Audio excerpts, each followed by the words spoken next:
Content warning. The Adventures in HellwQrld podcast talks in depth about QAnon, which means we have to talk about all kinds of child abuse and violence against people. Listener discretion advised. Hello, everybody. I am Mike Rands, a.k.a. Poker and Politics, and welcome to another episode of Adventures in HellwQrld. This week, I'm joined as always by Haley, a.k.a. Arizona Right Watch. Hello, listeners. Happy February 28th. That's the date. That's it. That's the wait date. I couldn't think of anything. I looked at my computer. I was like, there's the date. Boom. This is one day before leap year. One day before leap day. Leap day's magical. Yes. I'm also joined by the mysterious L. Yes, happy nearly day of leap, my beautiful babies. Yes. 30 Rock fans of the world rejoice. Once every 4 years, we get to celebrate the day of leap. Mm-hmm. Put on your blue and yellow, and if you cry at me, I will give you candy. That's right. That's right, beautiful babies. I guarantee that on Leap Day, if you can find me out in the wilderness and you cry at me, you will get your candy, as you have proven yourself to be a cool person with good taste.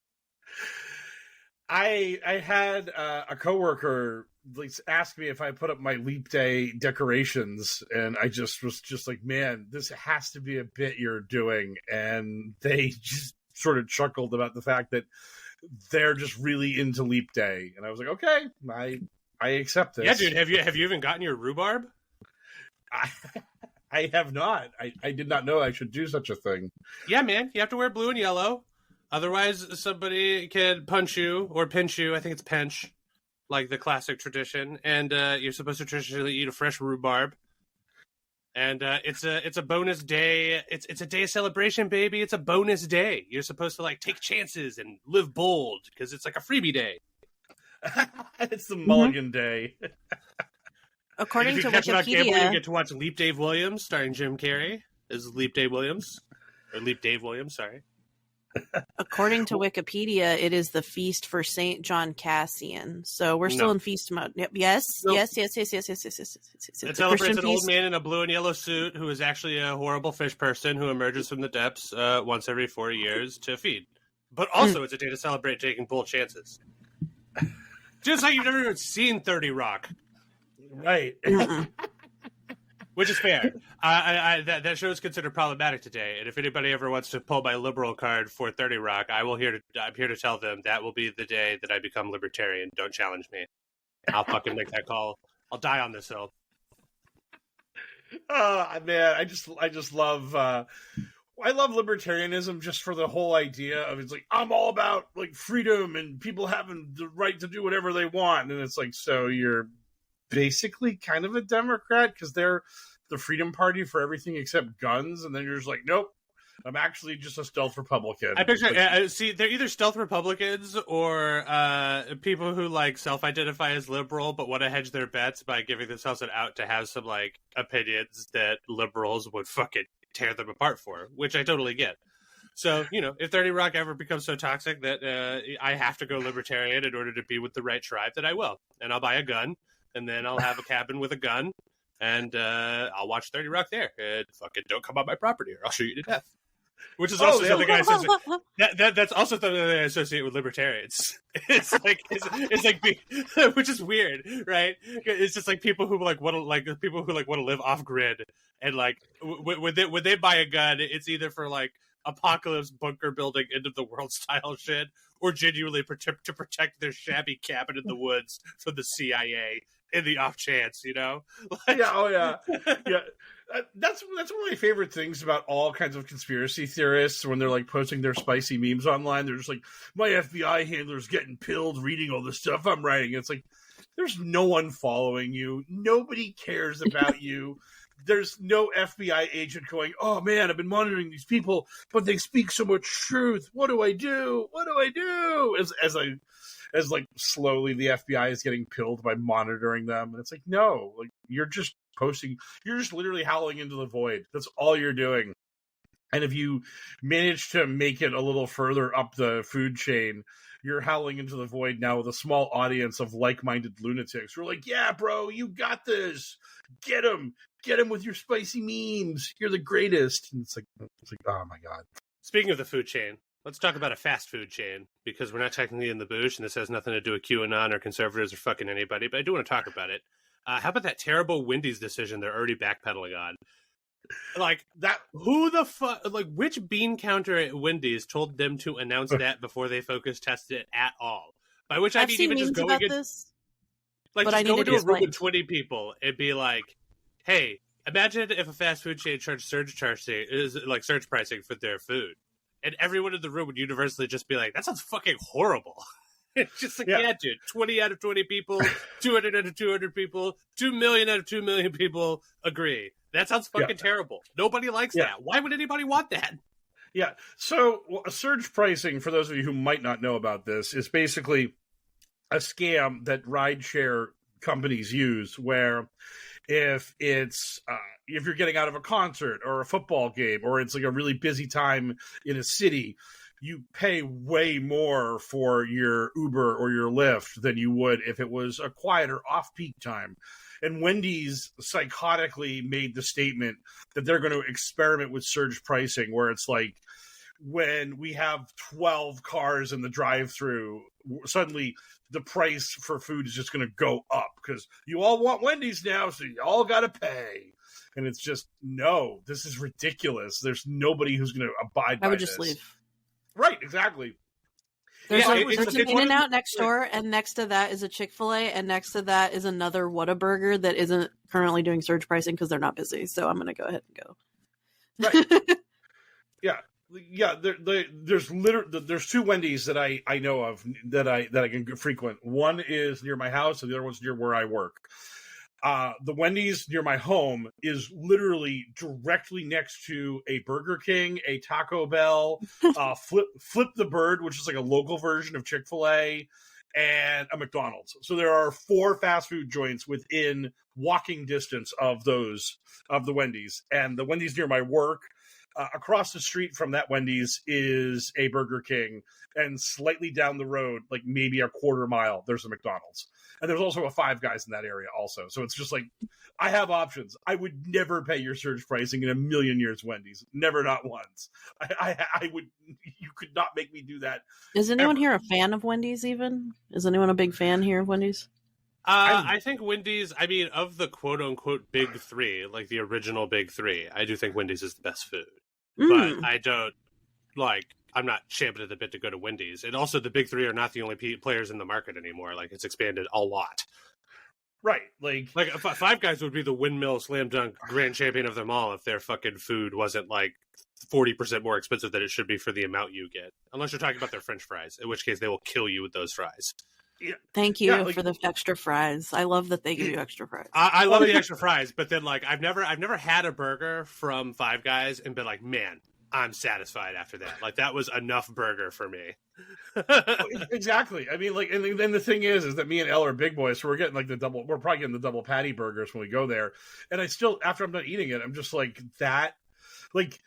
It's so weird because McDonald's can do like a double quarter pounder, and that's like an actual giant burger. Like if you want like the big burger, you can actually get that from like whatever additive nonsense they have at like one of those like fucking chicken sandwich meals from Wendy's or whatever. Like I do feel like whatever they're putting in it that is not the good stuff that you get at Five Guys, it does fill me up more. So like economically, like I'd much rather go to a place like Wendy's. Like if I just want a quick lunch that I don't want to spend $20 for, you know.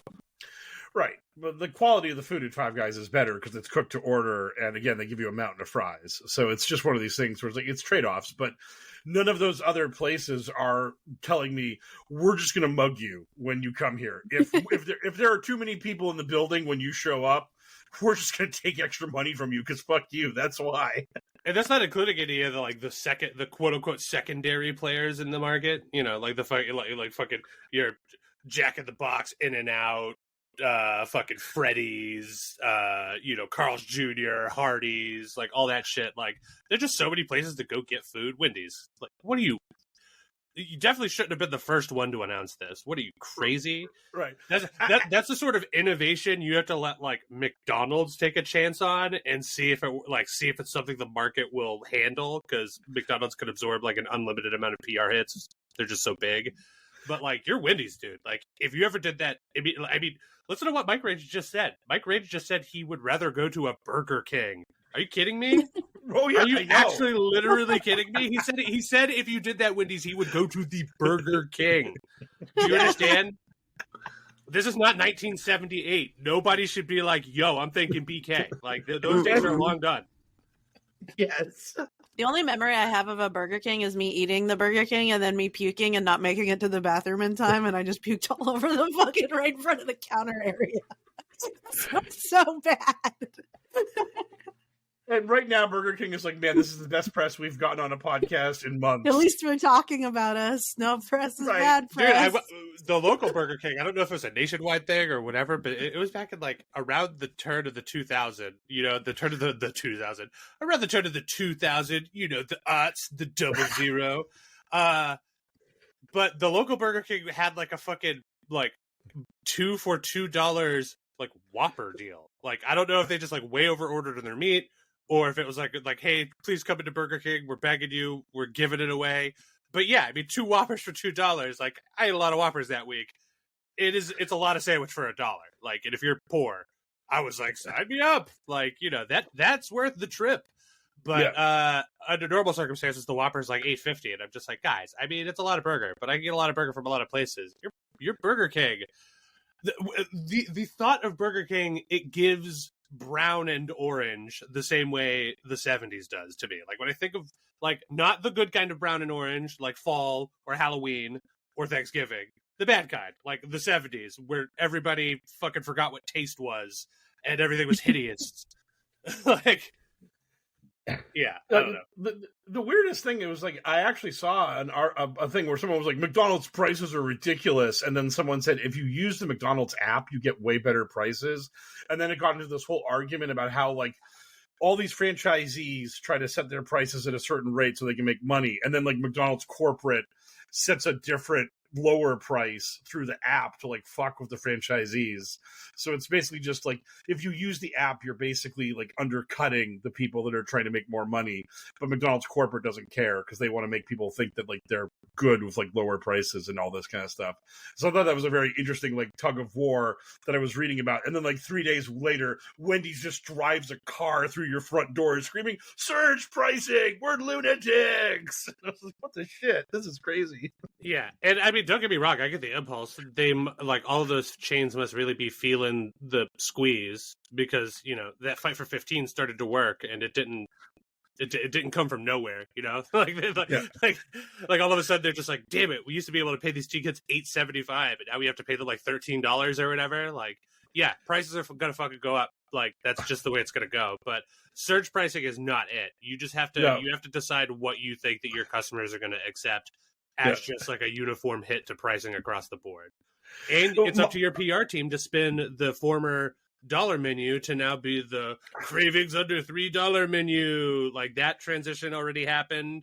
Like, get ready for just be like economic menu under $10. It's just like, that's just the way it's gonna go. I just remember like when the fight for 15 started, people were like, oh, $15, meet your replacement. They just had all like the terminals, like the touchscreen keyboards, and it's like, people still got to cook the food, buddy. You haven't made the automated cook yet. So someone needs to get paid for something. Like, calm down. And why are you on the side of Team Automation? Who the fuck? Like, bro, why are you on the not on Team Human? Why are you on the side of Team Robot? What the shit? Maybe because that person's a fucking genius. And maybe everybody should be on Team Robot. Team Robot's not going anywhere.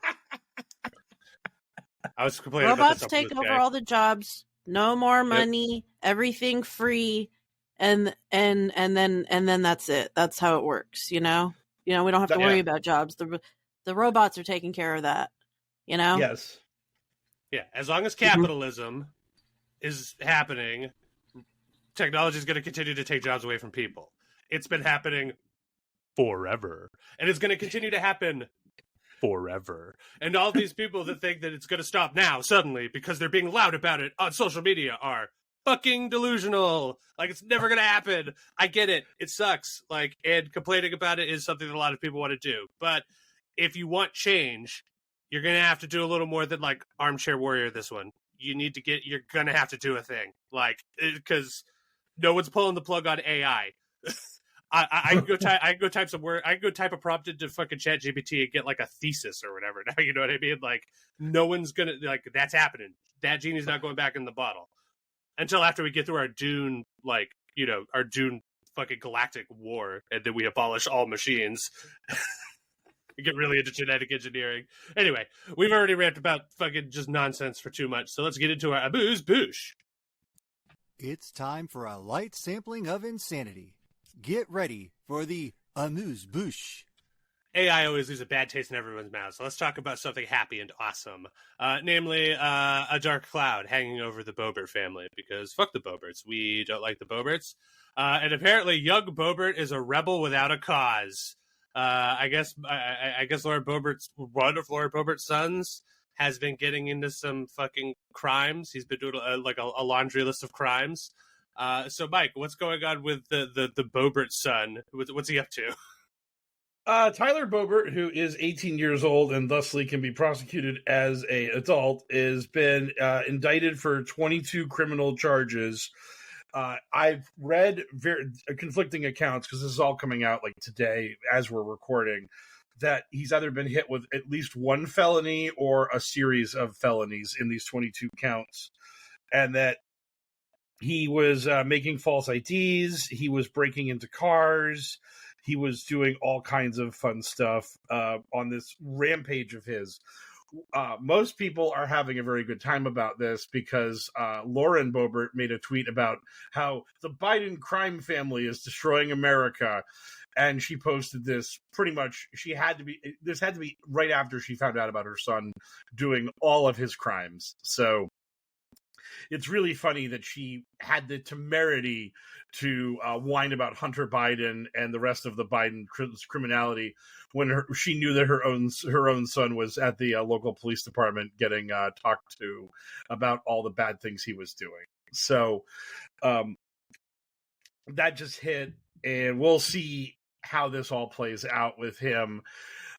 Lauren Boebert has moved from the district she was in because she was going to lose re-election, because in a midterm, you're supposed to do good. And the underfunded Democrat she was up against lost to her by like 150 votes or so. And that guy was like, hey, I almost beat her last time. Let's do this, bros. And in a presidential year in Colorado, which is a blue state, which means more people are going to come out for Biden and then we'll vote for the Democrat down ticket, it was very likely that guy was going to win. And so Boebert retreated to a new district to try to avoid that fight. And she has to win the Republican primary in that district, and she's not been doing very well so far. So today is probably another little check mark we can put down for the Lauren Boebert slowly and painfully being removed from Congress trajectory that she's on. So I saw as part of this headline, because this did float across my eyes and I glanced at it. I guess in reporting this, some people were bring up like Boebert's strained relationship with her husband, who she's going through a divorce with. And then I guess recently she filed a restraining order against him, and he is contending that that is a political move to help justify her fleeing her district. Yeah. Which I was just like, oh no, like it sucks because either way you slice that, it's bad at that point. There's like no good outcome. You know what I mean? It's just like, oh, either it's true, she needed to file a restraining order against this guy because he was being a creep and a weirdo, or she was lying and is willing to fucking like put a bunch of stank on his name in order to flee her district for slightly better political prospects. Absolutely insane stuff. Yeah, after the first debate, there was like a straw poll conducted of, I guess, either people in the audience or a focus group of the 5-person Republican primary field in Colorado's 4th district, and Boebert came in last. The leader was Jerry Sonnenberg, who got 22 votes, and down and down and down and down, and then finally at the bottom was Lauren Boebert, who got 12 votes. So I don't know if there's any actual polling on the ground, but doesn't feel like Lauren's winning over a lot of new friends in her new district she's trying to take over. So may she join George Santos as crazy people that flamed out spectacularly in Congress. And yeah, then you can find a website and make a little money on the side, you know? Yes. Okay, moving on. In our Bushy Boosh topics for the week, it looks like we've got some movement in the QAnon griftosphere. This I don't know anything about because this is deep in the trenches where only Mike Rains and Haley are brave enough to go. So, Mike, what's going on with our Griftonon update for the week? Oh, okay. So, the battle between Awakened Outlaw and his buddies on the internet has reached a full.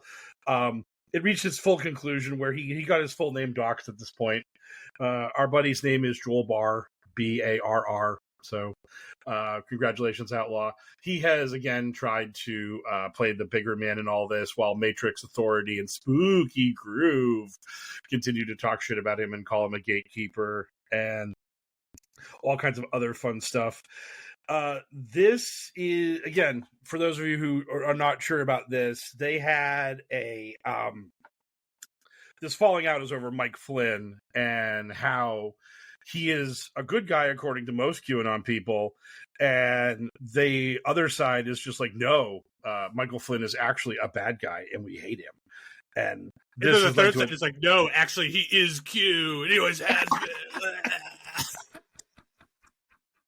Oh God, the best part about all of that is, oh my God, is Jay Stu big friends with the Authority and Spooky Groove and all of that and Matrix now, because they all hate Flynn together, and it's just the funniest thing. Like they're all bros now. It's like and it's how are you tolerant of these assholes who have been promoting this this deadly, like Jim Stewart says, like QAnon is a brain poison that's ruining everybody and it's the most evil thing in the world, and now you're just like, I'm hanging out with my bros Matrix and Spooky Groove because we all hate Michael Flynn.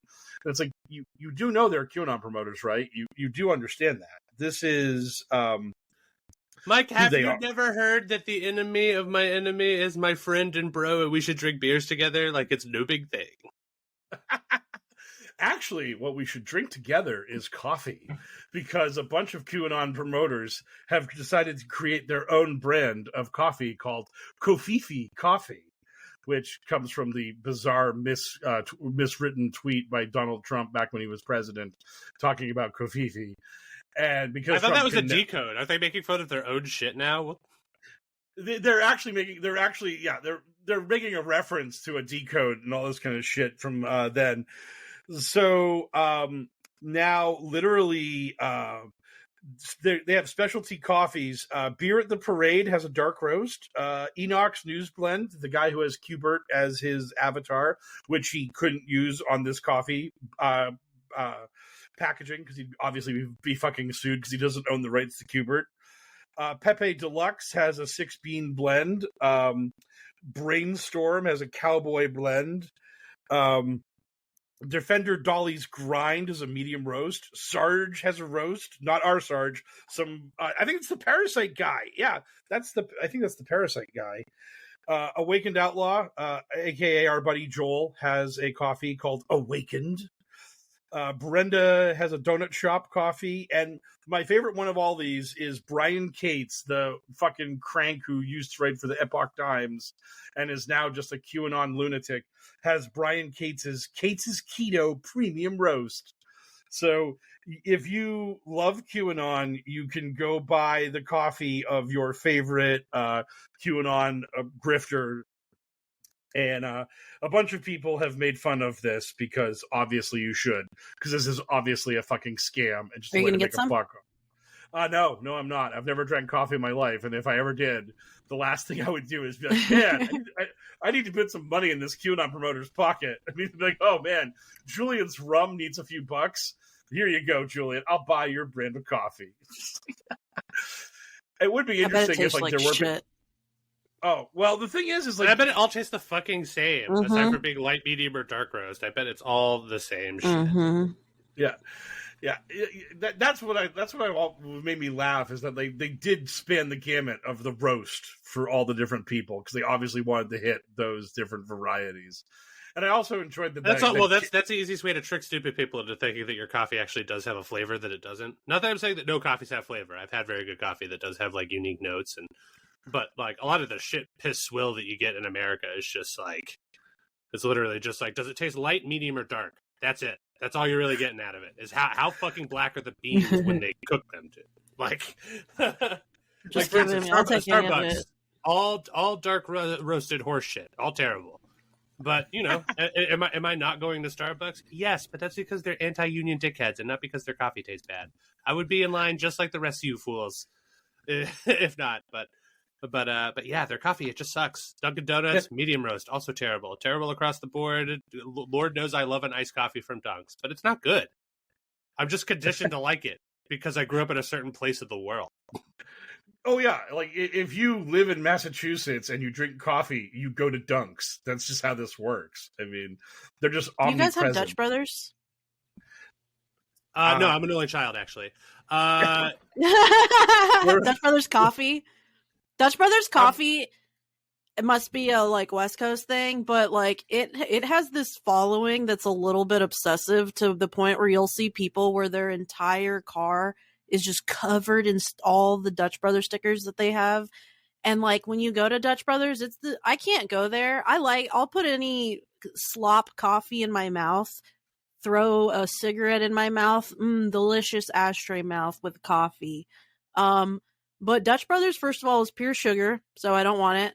And second of all, the people are over-aggressively friendly to the point where it feels fake and a little bit like, whoa, back off, back up, get back up. I don't like going there. Listeners, do you ever go to Dutch Brothers Coffee? Listeners, do you have any weird stories there? Because I certainly do. Yeah, listeners, are you Dunkies fans, or are you more Dutch bags? You know, like, get with me now. Like, yeah. Listeners, support local. Tres Leches Cafe is very good if you're Arizona, and also the Nile has a coffee shop that's good. It's coffee that will not taste like swill. Always with Arizona with this one, Jesus There's fucking Christ. Arizona listeners. Get over yourself. You have to move on anyway, and it's time for you to. Damn it! According to my notes, talk about Arizona. Fuck no. No. Yeah, it's time for the Bush segment that we have carved out for Haley every week to give us an update of her little slice of hell down there in the state of Arizona. And apparently this week they're getting friendly with the Q Shaman. So, Haley, talk to us about Arizona, the Q Shaman, and everything. I know you guys are excited. Well, Jacob Chansley, a.k.a. the QAnon Shaman, he's currently running for Congress. I think we talked about this a while back about how just wild that district is in general. Because a long time Republican has left her position, and now every single person that ran against Carrie Lake is kind of vying for that seat, like Blake Masters, and Anthony Kern is running for it, who is this lawmaker that stormed the Capitol, and Abe Hamaday, he was the failed attorney general that also, like Carrie Lake, will not stop with the lawsuits that will never materialize into anything, but he still grifts off of that. Anyways, Shaman for Congress. That's his actual signs and merchandise and website, and he's doing the whole shaman thing for that. Every Saturday he meets at the Capitol for a prayer and meditation, which he streams. And he meets at this specific point kind of across the street from the Capitol that's in this park, and it has a stamp in the middle, like a circular crest kind of thing. And then a bunch of a bunch of lines like reaching towards that circle.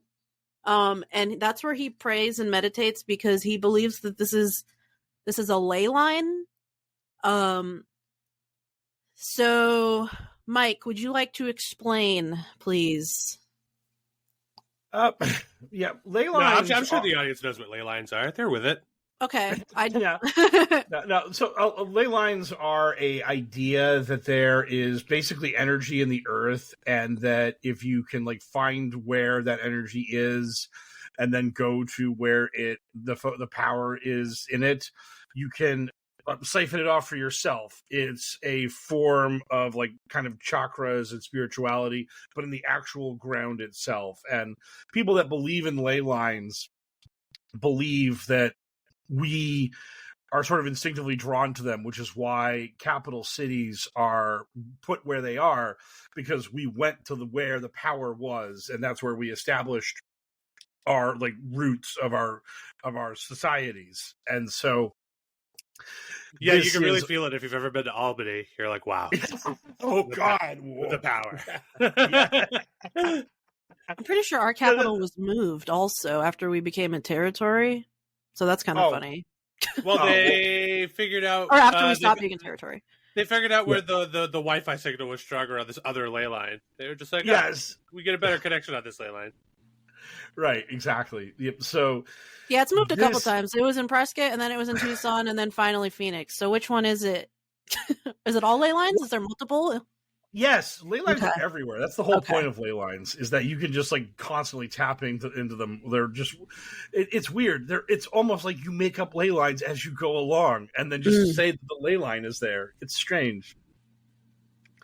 Yeah, so obviously, Chansley, the Q shaman, is a ley line truther, and this is part of his mythos, is that he, and this is the shamanism and being part of nature and that kind of spirituality aggressively lends itself to ley line belief. Like, that is something that is so unsurprising you could knock me over with a feather when it comes to this kind of stuff. Yeah, so he believes that the Arizona Capitol, this is a direct quote, like all state capitals, are built on electromagnetic ley lines. And this is where ancient pyramids, obelisks, and ancient temples, medicine wheels, and stuff are built. This is to channel the energy to and through the earth and channel the intention of those assembled on those sacred sites to affect the frequency of the planet itself. That's his direct quote. Yeah, nice. I wonder if hanging out and praying in these things makes his sex life any better. I mean, there actually are women that do show up to these prayer meditations, and just in general, when I see him at events, the ladies do really seem to flock to him. Ladies love Cool Sham. Yeah, but he's got a little following. He's got a little following of people who like him for like the so-called spiritual stuff. He's got a following of people who are kind of horny for him. He's got a following of people who just kind of are like, feel he was wrongfully, persecuted by the deep state. Yeah. But anyway. Dude, you should go to the Capitol building and soak up some of his fucking ley line rays. Oh, yeah. See if it gives you mad power. Yeah, he's always there. He was there. He used to hang out even before he got picked up. When that gun rally was there last week, he had to go a little bit off site because he couldn't be around guns due to the conditions of his parole. But yeah, so he likes to hang out at the Capitol and do this stuff. But also he was hanging out at the Capitol this week because he was formally invited as a guest by a lawmaker this week to the actual state capitol, like inside. He got to go in there as a guest. So the lawmaker that invited him is Anthony Kern, which is funny because that's a person running against him in the congressional race they're both running against each other. But Anthony Kern, as I said, he was involved in the January 6th riot at the Capitol in DC. He was photographed beyond He wasn't photographed like inside the Capitol storming it, but he was photographed beyond points where he should have been. He then went on to help with the Cyber Ninja audit. He was also one of the fake electors in Arizona, and then he got reelected. And he is now running for higher office. And that's going to be the same seat that Chansley is running for. I honestly do not know who will win this race. I would imagine like the normie Republican will win this one, but we'll see. But anyway, so he was invited to the Capitol as a guest, where he was like, brought in where it's like you're not allowed to go if you're a member of the public. It made news because I think he was in normal gear. And like some of the Democrats were like, who is that guy? That guy looks like super familiar. And then they didn't realize till after they got questioned by media about Chansley being there that it was Chansley. So yeah, the Arizona GOP is continuing to make themselves look good and bring about the nickname, the Q capital of the world, upon themselves for a reason. So that's the update on Chansley. So that's, yeah. I will see you again during the CPAC segment. Yeah. Oh, yeah. Haley says as she proceeds into the Arizona shadows.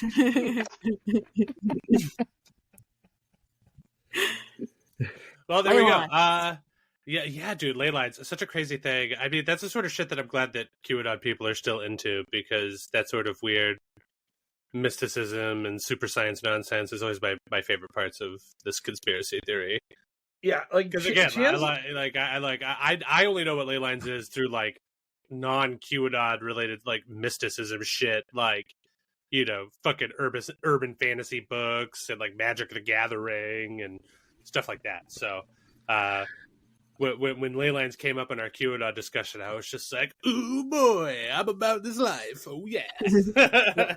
Yeah, like Chansley was in a Twitter space back when, like, when he first got out of prison. He did a Twitter space where he was like, that was when like the Krasensteins interviewed him, and they were just dog shit because they didn't push back on nearly enough of his stuff. And I was in the room the whole time and put the request to speak button in, and they just never turned me on, because like I don't rate. I don't rate, and B, if they knew who I was, they would never let me actually confront Chansley, because I would have way too many facts to go at him with.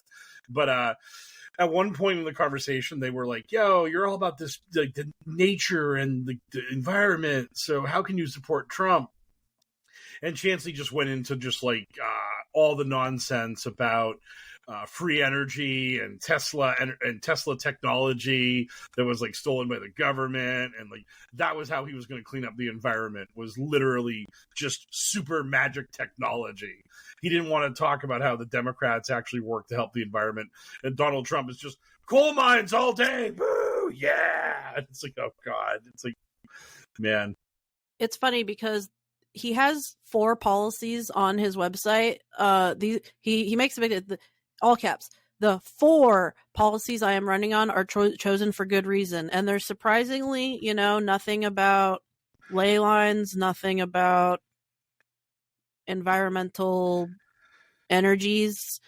Here's the 4 policies he'll be focusing on: single bill voting, term limits, insider trading, and banning lobbying. Wow. What a I just love what a milquetoast libertarian anti-government. I mean, Jesus, that's literally anyone could run on that. I could run on that. I'm gonna. The coolest thing in Massachusetts is our Green Party is called the Green Rainbow Party. So I'm gonna run Green Rainbow, and that's good. I'm gonna just literally copy pasta his platform to mine. I'm just gonna be like, boom. And people are going to be like, how can you run on that? I'm like, how can no one run on that? It's the most boring thing in the world. Anyone, it means nothing. It's like, Jacob Chansley is running on kittens are adorable, and I love puppies. It's great, man. Boy. Well, yeah, but those are just the headlines. If you read a little bit deeper into it, you don't want to step on our rake here, right? Because it'll just be like limits, and then underneath it'll just be like, everybody knows the reptiloids have to stay on Earth for at least 10 years to return to the bed. And it'll be like, oh, okay, there we go. That's why he wants it. He's just like, kick them off. Like, oh, 9 years, and then they got to be out. Otherwise, they'll be fully recharged and ready to go again. And you're like, wow, you really are just a crazy person. I would read you the full page of his ban lobbying, but it's so incredibly boring that it's not even worth it. I'll just give you a little taste.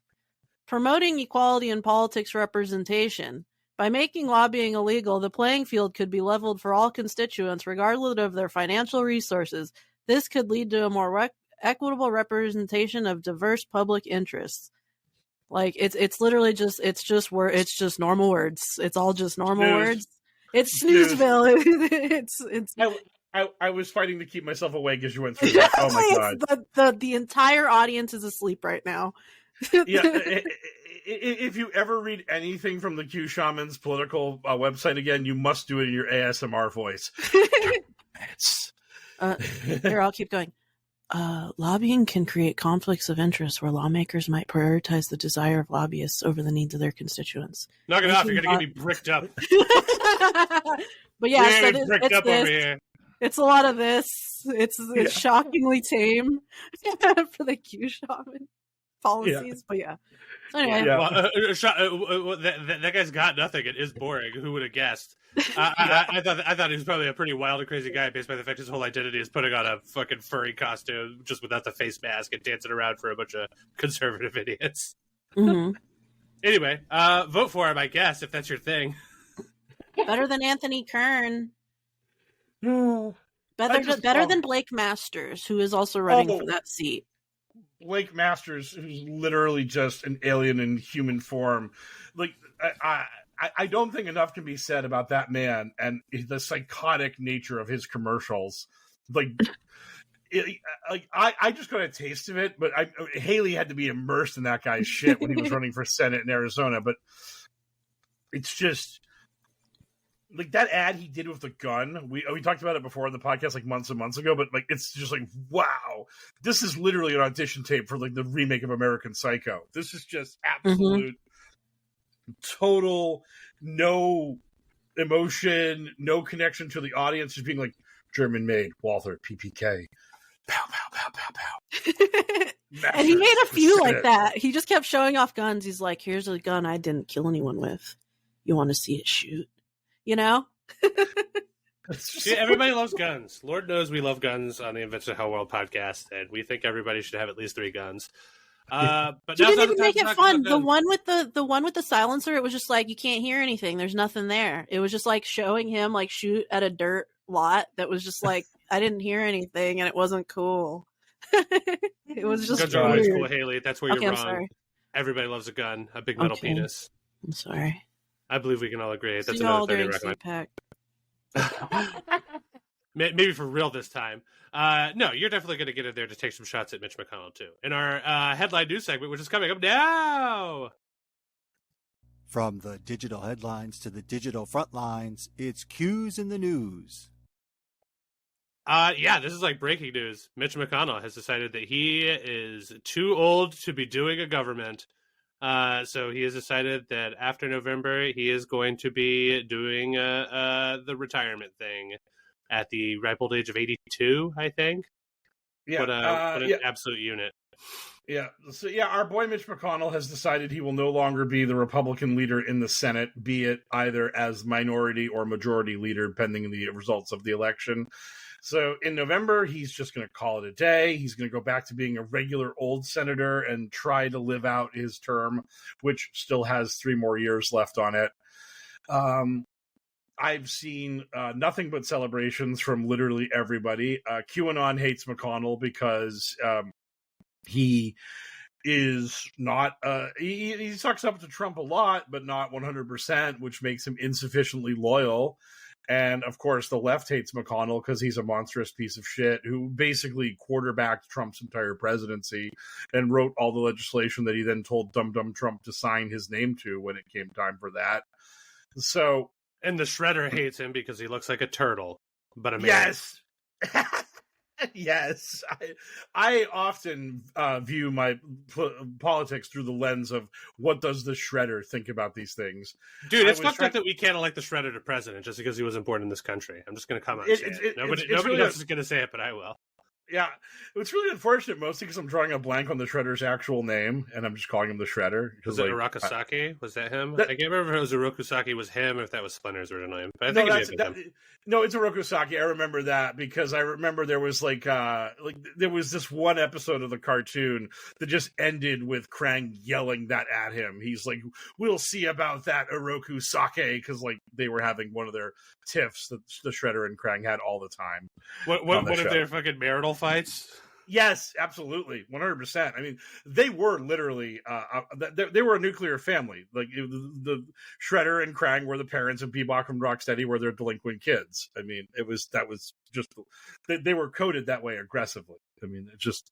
And then Tokai Razor with the kids that the father went and started with a different family. Anyway, this is as much as I would love to continue talking about Ninja Turtles over Mitch McConnell. Yes.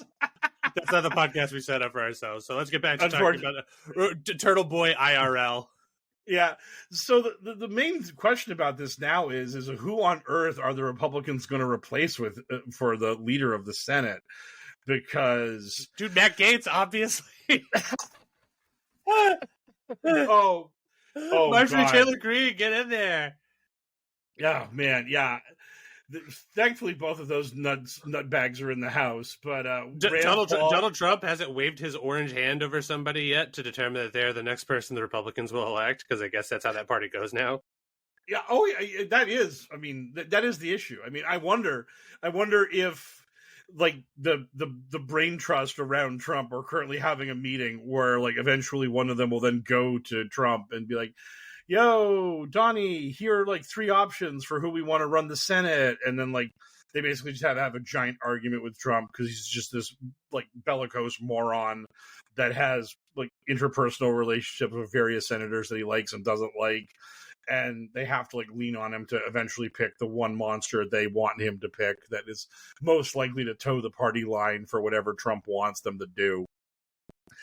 That's the magic of the Republican Party. It is literally just a cult of Donald Trump. It's one of my favorite things reading QAnon people where they're like, you don't get it. You normie libs think we just hate Democrats. We actually hate the Bushes and 90% of all Republicans and blah, blah, blah. And it's yeah, that's just the way the Republican Party has always worked. I lived under W. Bush, and I remember the 8-year cult of W. I lived in Nevada, and when I went to go pay my rent, the office where I went to cash that check or drop off that money order, the lady there had a literal a calendar, and every month was just a different photo of W. It was the W calendar.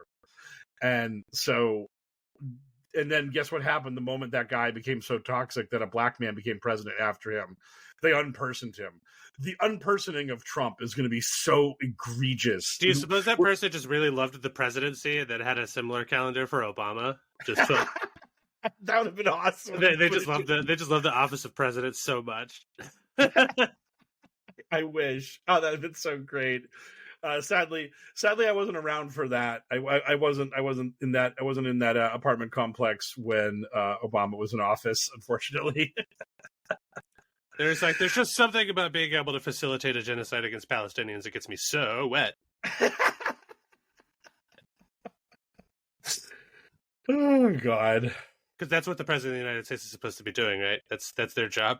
Anyway, that's neither here nor there. That's not about Mitch McConnell. Look at him; he looks like a dumb turtle, and he's retiring from part of his position. What a loser!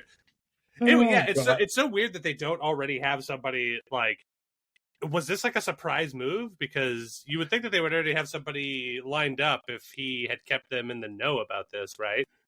Yeah, it's really strange because it was a big to do when Pelosi said, "I'm no longer going to be the House leader of the Democrats, and by the way, Hakeem Jeffries is my chosen successor." And the Democrats were like, "Cool, sounds good by us." And that was just a thing that was known. McConnell's retiring, and McConnell did not retire and say, "By the way," throws a dart at a dartboard, boom. like Senator Cotton is now Tom Cotton. You're the new leader or whatever. I mean, that didn't happen. So it is strange. It is strange that there's no secession plan here, and that now we're just in a spot where we've got the Republicans just sort of being like, oh shit, like somebody else is going to have to be the literal monster that runs the Congress for us now. Great. I mean, it's not that this is something that's unheard of, given the fact that they randomly kneecapped McCarthy in the House, then spent like 3 weeks fighting over who the new speaker was, and our speaker now is a guy who is certifiably insane, and no one knew about him until he took the speakership. I mean, so man, there's only 49 senators in the Republican Party in the Senate right now, so. Boy howdy, if you're number 49, it might be you. You could win. You could win the lottery. Well, more on this as it develops. We have to wait for Donald Trump to get his say in. He's probably a little bit busy this week trying to come up with $500 million. So maybe next week. But don't worry, we'll be getting back to old Donald Trump here at the end of the news segment. But in the middle, sandwiched delicately in between Turtle Boy and our discussion of Ninja Turtles and Orange Boy and our talk about his failing mental health, we're going to be talking about CPAC. That's right. It's time to get the hook out and pull Haley back from the Arizona shadows and get her back in here to discuss a little CPAC. Yes. So what do you know about what's going on? Yeah, what's going on? Well, you take it away, Mike, and I'll just add on to the Arizona part of it. That was my main question: is which of the Nazis that we're about to cover are Arizona Nazis? Because there's the main two. The main there's a couple that kind of were causing a lot of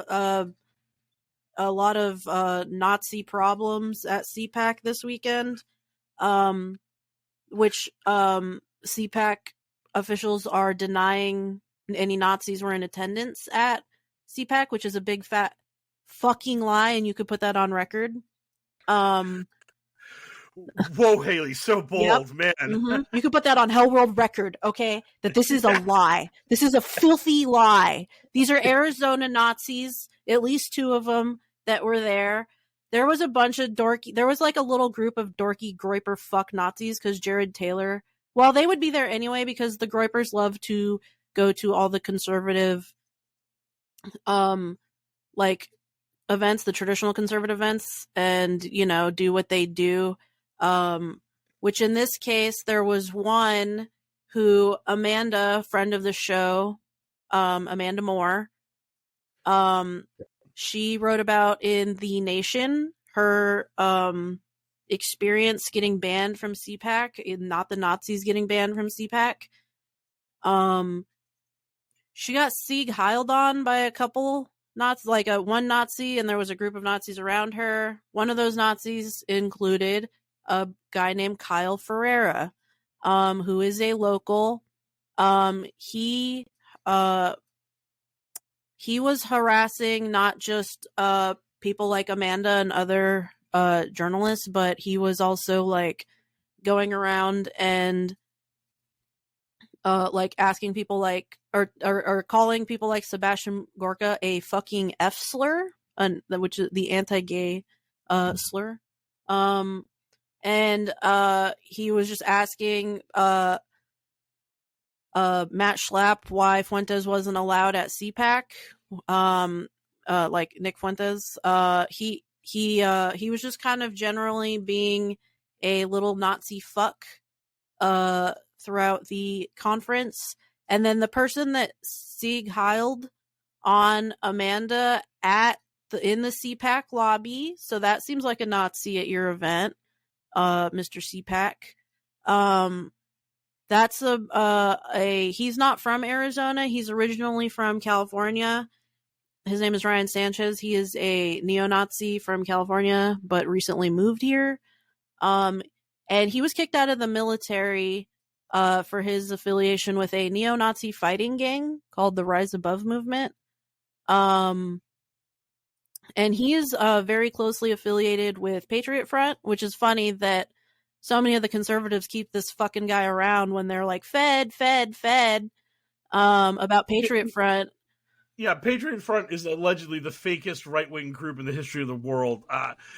Awakened Outlaws' pinned tweet is literally just, they're bullshit, Patriot Front, it's a lie.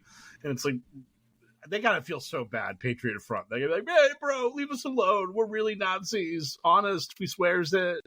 Yeah, they're like, we actually love Nazis. Yeah, so this Nazi, Mr. Sanchez, he regularly affiliates with different Patriot Front groups throughout the country. So, that's a thing. And then also like active clubs, like neo-Nazi active clubs, which are kind of like the off group of the Rise Above movement. It's neo-Nazi fighting gangs all down the board.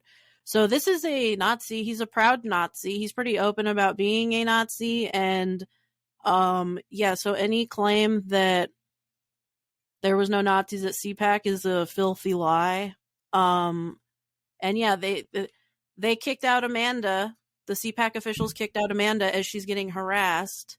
CPAC officials are continuing to double down and say there were no Nazis at CPAC, literally arguing with Amanda at this point on the timeline, as if like we don't all see it. We don't. You could go on Twitter, X, whatever you want to call it, and see all the little Nazis being fucking Nazi fucks because they're Nazis. So that's my addition to CPAC. Take it away, Mike. Yeah, so that's the Amanda Moore Nazi section of CPAC, which is a big part of CPAC because CPAC this year was incredibly boring. It was very underattended. Journalists who were not kicked out, unlike Amanda, who were in there, would point out that back in the day, like these conventions, like when there would be a big room with a major speaker in it, the room would be overflowing. These rooms are now half empty. No one was there. You're supposed to got more or less attendance in that sham Willy Wonka thing that's been making all those headlines. That AI-generated Willy Wonka nightmare warehouse. Oh, God. That was basically it. Oh, my God. Man, Oompa Loompa Girl should have absolutely been at CPAC. Oh, she would have killed. That would have been great. Yeah, it was very poorly attended. It generated very little news, with the exceptions of Steve Bannon giving a very incoherent, rambling speech that in the middle of it, he got a Trump won chant trying to go, and he pissed and moaned about how Trump won the 2020 election and everybody knows it. And then Jack Posobiec said, we're going to end democracy. And then when called out on that, he posted a link to MyPillow and made a joke, because that's all his brain has. Only two options, which is outrage people and then grift off of people after outraging other people, because he's a dumb child with no concept of anything that's going on. Some people talked about Michelle Obama becoming the nominee for the presidency when they replaced Biden, which then led to them talking about Big Mike and all the transphobic bullshit that surrounds Michelle Obama and the Republican griftosphere.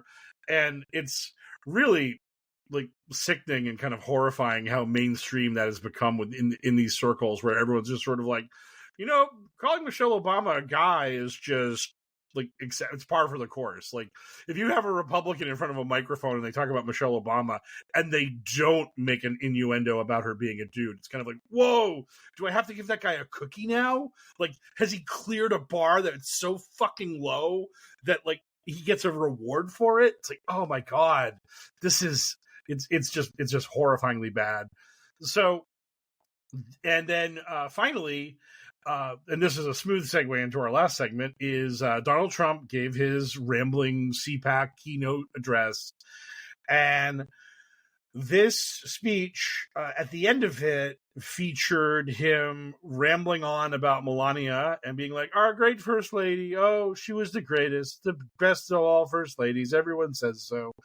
And then after he literally stated all these things about her without saying her name and without addressing who she was, it was just sort of like this whole ba ba ba first lady, ba ba ba, she's great, ba ba ba. He then stated, and then the crowd started cheering, and then Trump said, Mercedes, isn't this great? And Joe Public saw the clip of this and was like, oh shit, like Trump's so far gone that he literally just shouted out to his wife, yo, Mercedes, look, they're cheering you. Isn't this great?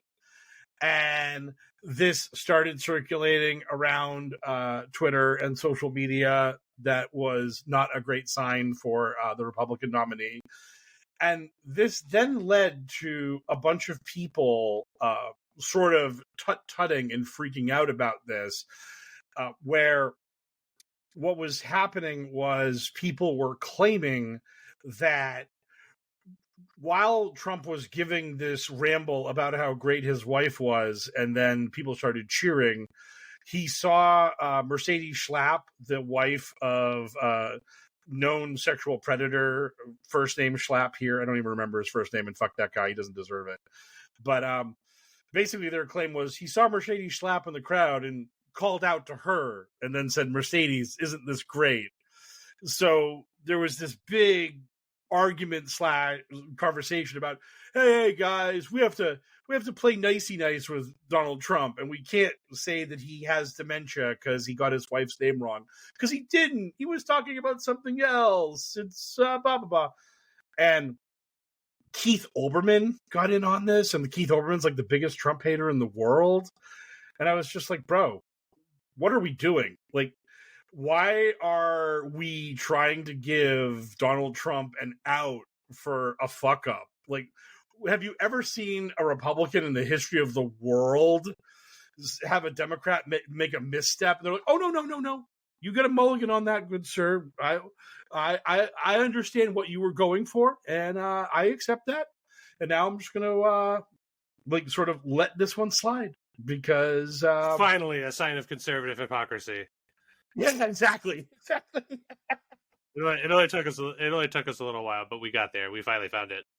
Yeah, but it's just the funniest thing to me that people felt that like attacking Trump for this misspeaking here was a bridge too far, and it's like you know this is old school wrestling in the ECW where there are no rules and everyone just goes to the ring with a chair and you just hit each other, and it's like if Joe Biden wins, America kind of stays normal, like things are as they are. If Trump wins, we're fucked. We're really fucked.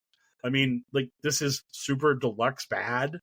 So to me, it's like, I'm not going to give Trump any free pass on anything. Like, if he says something stupid and I can call him out on that, I'm going to do it. And then if people are like, oh, no, you don't understand. He said the stupid thing because of this reason that makes it justifiable. I'm like, no, he said a stupid thing. And I'm going to call him out on that stupid thing, and I'm going to point it out to people because I want them to know about it. And justifications. Must be so ageist. What an ageist guy you are, you monster. So much for the tolerant left, am I right? Yes. Well, my bro, Dark Brandon, got in on the fun on the Seth Meyers show when he did his interview. Myers said to him, yo, Joe, you're fucking old. What's going on, bro? What's going on with your age? And Biden said, Trump's almost as old as me, and he can't remember his wife's name.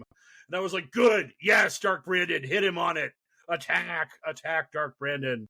Like, this isn't even a question. You should have followed him with a fucking zinger, like, oh, but I sure can't remember her name. It's just like, you sly old dog. Hey, well, we earlier this week we got that Joe Biden fucks thing going for a while. So yeah, if he just turned it up that extra mile, that would have been really spicy. Yeah, man. If Joe Biden fucks, imagine how much Dark Brandon fucks. Yes.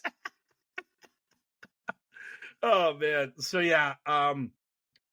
In the news for what were the acceptable slurring and incoherence of the week for Donald Trump. The big one was that Donald Trump declared that it was he who made Israel the capital of Israel. So he was the one who pushed that forward and saw to it that was completed. I can't remember. Was it between shows where he also declared that black people are going to love him because he's getting prosecuted for crimes?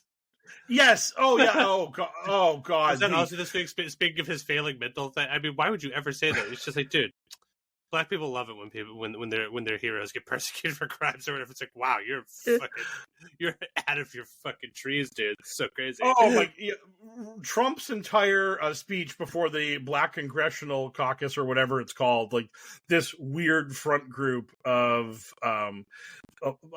Black conservatives. It was just literally the most racist speech ever given, where he was just like, "Hey, Black people, you love me because of racist stereotypes. Am I right?" It was just like, whoa. Who the fuck thought any of this was a good idea? Like, this is, yeah, that was the spiciest of meatballs. Just the idea that anyone thought that was going to play well with an audience. It was just, that was rough. That wasn't even a thing where it was like you just watch a clip of it. That was just like the whole thing, like literally soup to nuts. The whole part of it was just wildly uncomfortable and racist, because it was just, and this is the thing that like I've seen from so many Republicans where they're like, "Hey, Trump's making massive inroads to the Black community by being indicted and selling sneakers," and it's just like, what are you on about, mate? Like, literally all you're talking about is like stereotypes.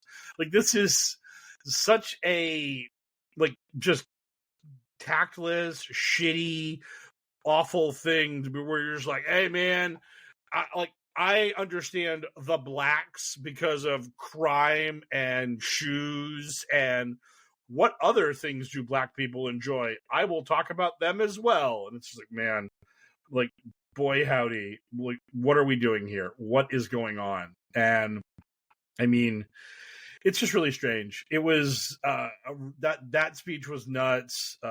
CPAC was, I don't know, less nuts, but equally as horrible. And to me, it's just one of these things where it's like, the more Trump gets in front of cameras nowadays, it's just wild how much he's deteriorated from 2016. It's just like the guy that was the candidate back then versus the guy they have now. Like, Trump now just literally gets on stage, just looks at the teleprompter, goes through the motions, loses his train of thought repeatedly, rambles, and he's not even the character they imagined. It's just this vessel. It's just like a thing that you're projecting your hopes and wishes upon.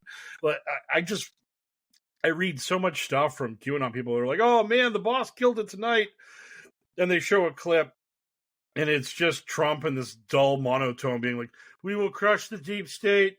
We will defeat the woke leftist agenda. We will make America great again and the most prosperous nation in the world. Thank you very much. Boom. I love you all." And then he does his little sort of dance where he moves his hands back and forth as though he's giving invisible hand jobs. And then the crowd's just like, "Oh my God, it's so magical. I wish we were getting those hand jobs." Yes. Oh, if only the God Emperor's tiny hands were on my penis. Oh man. It'd be so bad. It looks so big. Yeah. There we go. Yeah, exactly. The juiciest fruit hangs the lowest. It does.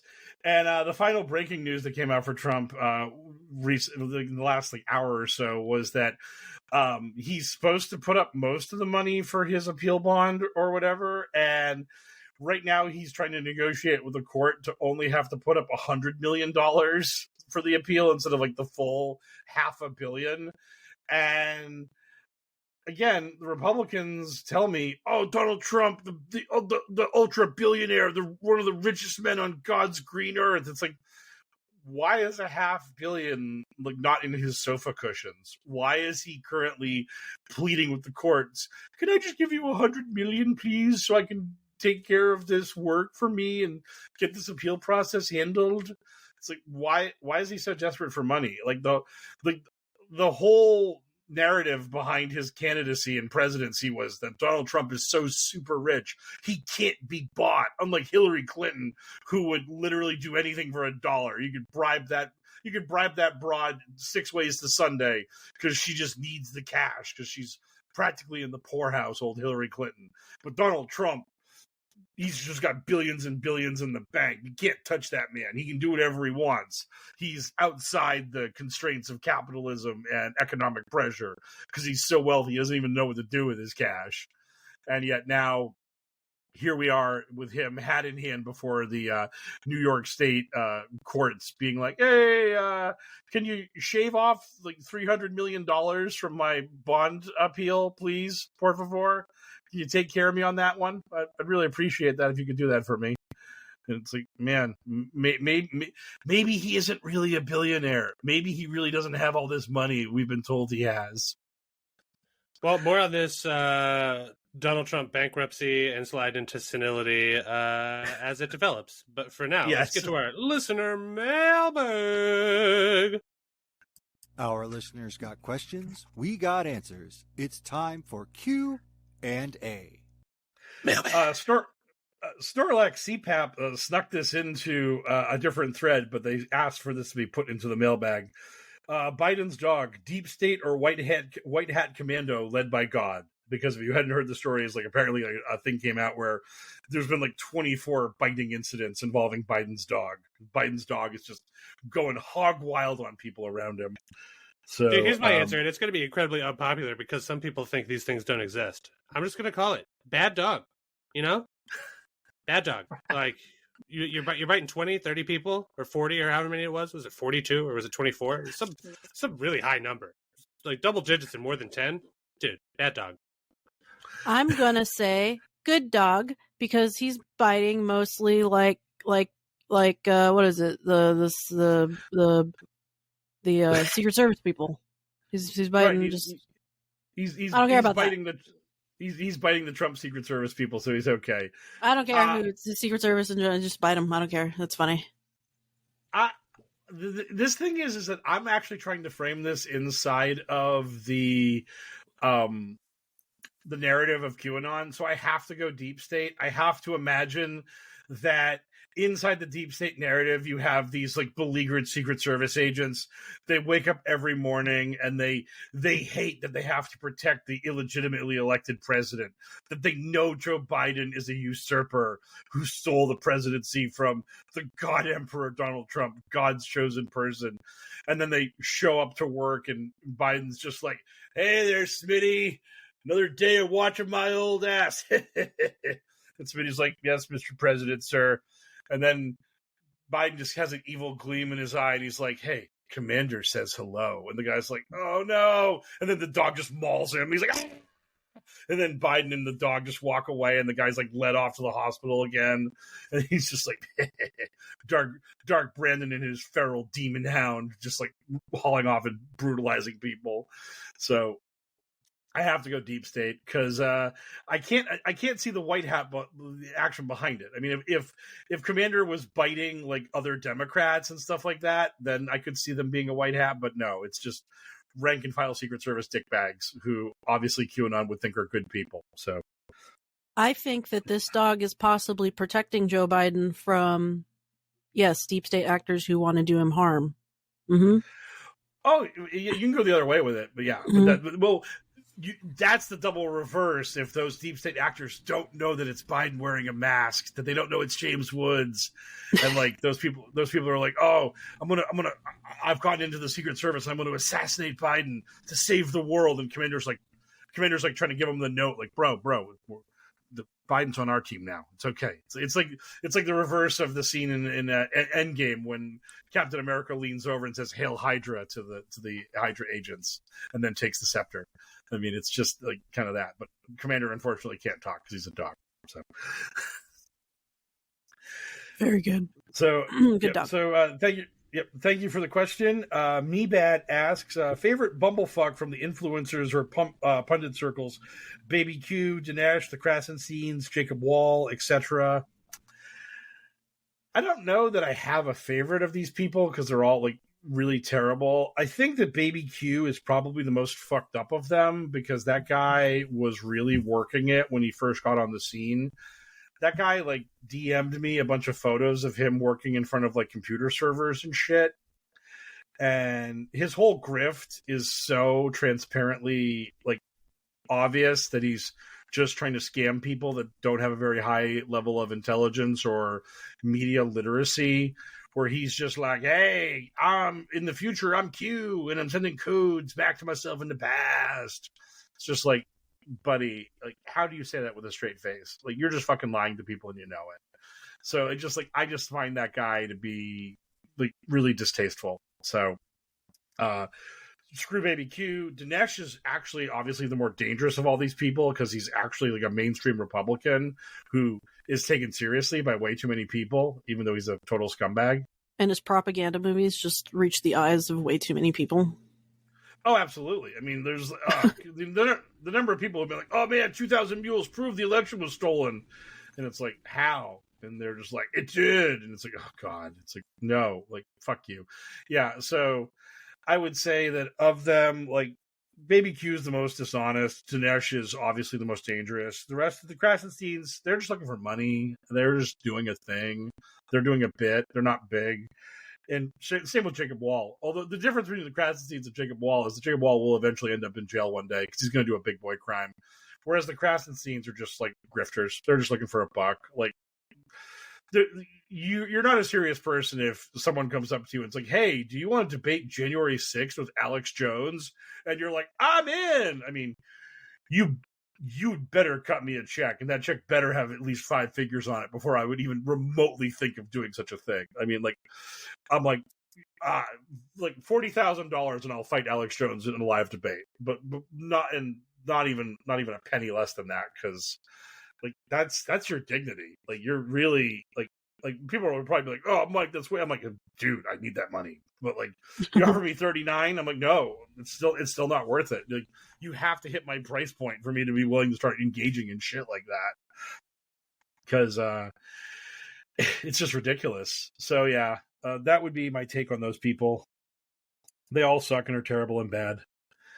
I don't know any of these ding dongs. My favorite idiot is Forgiato Blow, because he's agreed. Just such a uniquely stupid dum dum. I love him so much. Oh God, it wasn't. I don't think it was him that did this, but someone I saw on the QAnon griftosphere when I was scrolling through my timeline, they had a remix of Rihanna's S&M, or it was a parody remix where it was called, like, instead of that, it was just called Trump Won. And I like saw like a list of like right-wing rappers that were doing the song, and I was like, hard pass. I'm not gonna listen to you butcher a Rihanna song to like salute your beloved Orange Daddy. It's like, boy howdy, you gotta be kidding me. Yeah. So finally, Patrick asks, when is Haley going to a rally event and do a report about it, or maybe a Haley special about a chosen topic she's interested in other than Arizona? Would be fun, in my humble opinion. So your audience demands more content from you, Haley. Give them more. I was doing some stuff this weekend, but it was not. It's not QAnon related. It's not right wing related. I'll be doing some stuff this week, but it's again not QAnon related, not right wing related. Maybe in a couple weeks I'll have some sauce for you. Yeah. Haley contains multitudes, and those multitudes are not merely constrained to HellwQrld. Yeah, this is chili cook-off season, so Haley's doing a lot of judging. Yes. Yep. Yes. Mm-hmm. Yes. Mm-hmm. Oh man, you can feel it when they put that one drop of the source in it and turn it into firehouse chili. That's what it's all about. It's also rodeo season in Arizona, so I got a lot of rodeo in to get in. Oh, you've got a lot of denim to wear. Yeah. a lot of controversial discussions about whether or not Beyonce is country. Mm-hmm. Oh man, rodeo week in Vegas was always the greatest week because, man alive, Cowboys tip good. I very much appreciated them for that week. Like at the Excalibur where I worked, we had to wear the most hideous like outfits. They were the worst uniforms on God's green earth that any human being has ever been forced to endure. But Cowboy Week, you were allowed to wear cowboy regalia for a week. You were allowed to wear blue jeans, like a denim top with a bolo tie. You were allowed to like dress cowboy for that week because like the clientele was going to be so aggressively for the rodeo and for that event that you could like like suck up to them by like wearing their gear. Like some casinos will let you wear a football jersey on Sundays. That was like another thing that they would do as a way to like show your solidarity with sports bettors. But yeah, Cowboy Week was great. I always enjoyed Cowboy Week. Sadly, my funniest memory of Cowboy Week was there was this one customer that we had. He was the angriest dude in the world. His name was we called him New York Brian because he was from New York and his name was Brian. We're incredibly creative. and that dude was just the angriest person that ever lived. And he sat down at a table of just 8 happy cowboys, and fucking God, did he kill the mood within 2 minutes. I mean, it was just like flop came out. This cowboy put in a $25 bet, and Brian just looked at him and was like, see what you're doing. I get where this is going. I got you. I get it. And then he folded really angrily and just kept glaring at the cowboy. And you could just like feel everyone in the room just feel the tension of this angry dude just radiating off of them. And everyone at the table just went from being like happy and having a good time and partying to now just being like playing poker face down, quiet, no one saying anything. Because you just had this one guy that was just like super intense and very upset over losing $30 pots. It was just like, oh shit. Like, it's like, Brian, buddy, can you come back tomorrow when the Cowboys are not here and not tipping great and now you're fucking ruining it for me? I'd like to fucking cover my rent in this shift. It's like, oh my God. Yeah, so yeah. Fuck off! You're pissing off the Cowboys. Yes, they're America's tippers. Yes. Oh my God. Yeah. So, rodeo fans and Cowboys in general, I salute you because you took care of us when I lived out in Vegas. You were the best. So I appreciate you. And that brings us to our question, as always, at the end, which is, what are you guys looking forward to? That's a fucking great question. Dune 2, I guess, is the immediate answer that jumps to mind. There's like a bunch of media coming out soon that I'm going to be consuming, but Dune 2 is the one that's coming out the soonest. Not counting Poor Things, which I'm finally going to watch after having been released for like 3 months now, but I wanted to wait until it was out on streaming because I couldn't wrangle anyone to go see it in theaters with me. So I guess I'm excited for movies. I'm going to be doing I'm seeing Poor Things, I think, Thursday night or Friday night with some friends. And then next week, after the initial rush, we are going to go see Denis Villeneuve's Dune 2. We're going to have sex with our popcorn buckets, as is the fashion of the meme. And it's going to be pretty nice. And Haley, what are you looking forward to? Great. Got it. There's an art show that opens up in like a week that I'm going to go to. That's something to look forward to. Yeah. Hey. Yes, absolutely. Mm-hmm. Did it. Are there any artists or exhibits that you're particularly excited for? It's a friend who's doing their exhibit, so I'm not going to dox, but it'll be fun. Cool. I am looking forward to the finale of The Floor, which apparently aired last night, and thankfully it's not popular enough on social media to ruin it for me. But it is a very fun trivia show. It's very well paced. If you've ever watched it and you enjoy trivia game show battles, it's a very well made one. It's very well made, and I enjoyed it. And they basically did a thing where they just aired episodes 9 and 10 back to back last night, so we got to find out who won it. That was the one drawback of the show, is that it's a season-long trivia battle. And, like, every night, like, someone wins a small amount of money, but you have to watch the whole season to find out who wins the $250,000 at the end. So I get to find out who is the champion of The Floor. And that also makes me laugh, because that's literally my job. That's my title at work. People are like, floor! But I have to run over and see whatever the problem is and handle it. Are you the champion of The Floor? The Floor, I have been good on a lot of the trivia challenges, but there are some subjects where they're just like, here's the topic and begin. And I'm just like, nope, I have no idea. If this was my topic and this was the battle I was involved in, I would be eliminated immediately. Like, I have no hope. Like, I would love to audition for The Floor because I could absolutely pick a few like subjects and categories I'd be very good on trivia in. But the problem with the show is that as you fight, the topic you're fighting over changes, and you can literally just be handed a topic you just don't know. and you're just dead. There was and sometimes they'll even like tell the person like, hey, you've inherited this topic, how do you feel about it? And the person will be like, not great, Bob, this ain't good. If I have to do an actual trivia fight on this subject, I'm eliminated. They're just letting people know I'm low-hanging fruit, come pick me. You can knock me out of this show so easy right now. No muss, no fuss. So but that's where the Survivor style element of lying comes in. Are they secretly great at it? No. Oh, well, that was the thing, is that a lot of times they'd be like, hey, you've inherited this topic. And that person would be like, that topic's incredible. I'm so happy to have inherited it. Come at me, bro. And it's just so, and then again, the Survivor, are they bluffing? Do they really not like the topic? It's great. So yeah, that's there. There's a fucking South Korean show. It's some sort of reality show that's sort of like there's like a panel of like idols and stuff, like celebrities that are there judging, and then they'll just like trot somebody out on the stage, and the panel of successful musicians has to guess whether or not this person has talent. Or, like, is this just some random person who's about to do the world's worst karaoke rendition of a thing, or are they secretly great at singing? And then it's like, wow, what a beating. If you're just one of the regular people that show up there, they're just like, okay, deliver us a classic style American Idol, she bangs, and then let's move on. Yep. There's a 30-year-old reference for everybody. Well, 30's a stretch. There's a 20-year-old reference for everybody. Hey, I got it. I'm there. I'm an old. I understand you.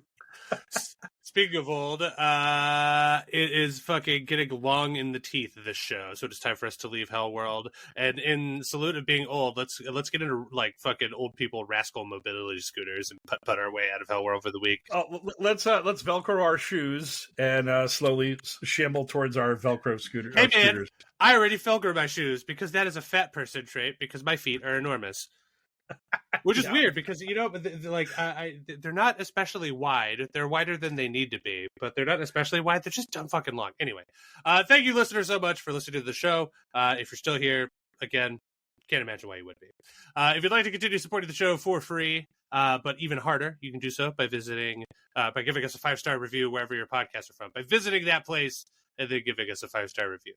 If you want to give us money, you can visit us at patreon.com/pokerpolitics, where a $5 or more donation per month will get you access to our bevy of bonus content, including all the previous Q-related pop media stuff we recorded when Sarge was still part of the crew, and the currently running / recently wrapped series with Mike and Haley talking about the JFK assassination and who's it, Rob Reiner's crazy podcast they're in or whatever. Yeah, good stuff. A bunch of bonus content, and you could join the beautifuler babies in the crib at patreon.com/pokerpolitics. Thank you so much, beautifuler babies. We love you. If you have money and you want to do some good with it, there are plenty of ways to do that, but the one we always suggest is visiting love146.org. They are an organization whose vision is the end of child trafficking and exploitation, and that has always sounded pretty neat to us. Thanks as always for the use of our original intro song remix accidentally by Mike Rains. Goes to DJ Minimal Effort, who is a cool guy who still no social media, but did congratulate me on completing an honor mode playthrough of Baldur's Gate 3 the other day by saying that he saw that I had a massive penis. So thanks, DJ Minimal Effort. If you ever hear this, you're right. I do have a massive penis. Thanks as always to Frosty, the voice of our bumps, the voice of Q, and any other stuff we need when we need voiceover work. You can find them on Blue Sky at FrostyVO. You can find the show on Twitter at HellwQrld with a Q instead of an O. You can find Haley on various social media platforms at Arizona Right Watch, and Mike Rains on various social media platforms, of course, at Poker Politics, and me technically on Blue Sky at Mysterious L, although all I do there is piss and moan about stuff I don't like, and it has nothing to do with QAnon. So be warned, my babies. Anyway, for another successful episode of the Adventures in HellwQrld podcast, I've been one of your hosts of the Mysterious L, joined as always by Haley, aka Arizona Right Watch, and our expert in all things QAnon crazy, Mike Rains, aka Poker and Politics. Good speed, Patriots!